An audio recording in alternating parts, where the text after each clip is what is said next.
তুই এই সময় ঘরে আসলি কেন? কেউ দেখলে সর্দারের কানে লাগাই দিব। আমি সর্দারে ডরাই না, আমি তোরে ভালোবাসি, মন থেকে ভালোবাসি। আমার ঘরে এসে তুই আমি থাকতে ওর গায়ে শুনে টুকাও করতে দিবি। ওকে ভালোবাসা আর চুল্লিতে কেন আছে? ভাই লাগে তুই সাইডা দে রইস। তুই খুব খারাপের মধ্যে জড়াইস না।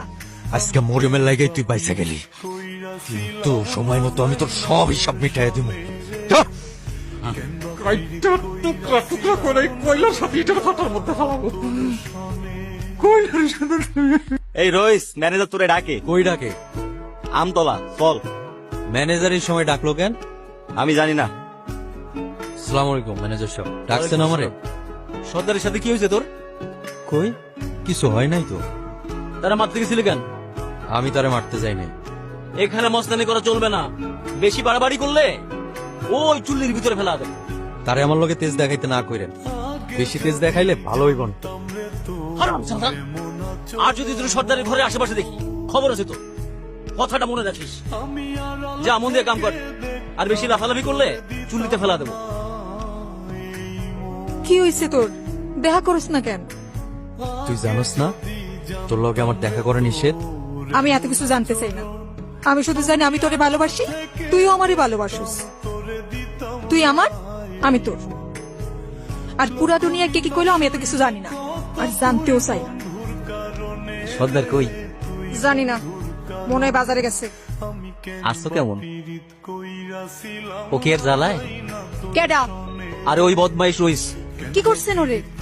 তেমন কিছু না, দিছে শর্ট থাপ্পড়ে, যাতে তোমার আর না জ্বালায়। কেন মারছেন কেন?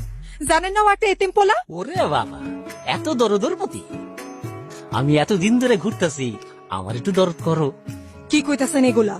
তোমার নদীর মতো ভরা যৌবন, সেই যৌবনে আরব দাদা লুস্তা বিনোদন মানে একদম কয়েকটা হাতে ধরাই দিন। নারী সুবাস, কাল সাপের বিষ। সবল দেওয়ার আগে ওই বিষ দাঁত ভেঙে দিতে হয়। আচ্ছা যাবি হাতে নাকি এমনই কাটবো? রইস রে দেখছো?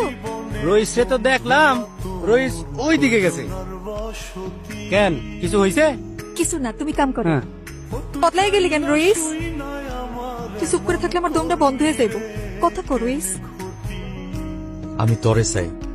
আমিও তোরে চাই, তোরে স্যার আমি বাসুম না। কিন্তু কিন্তু কি? আমরা ভুলের মধ্যে আছি।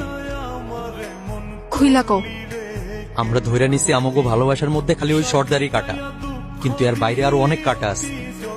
দুইটা মানুষ রাতে যখন এক হয়ে বাঁচতে চায়, তখন এত বাধা কিসের? যত বাধা তত সফল হওয়া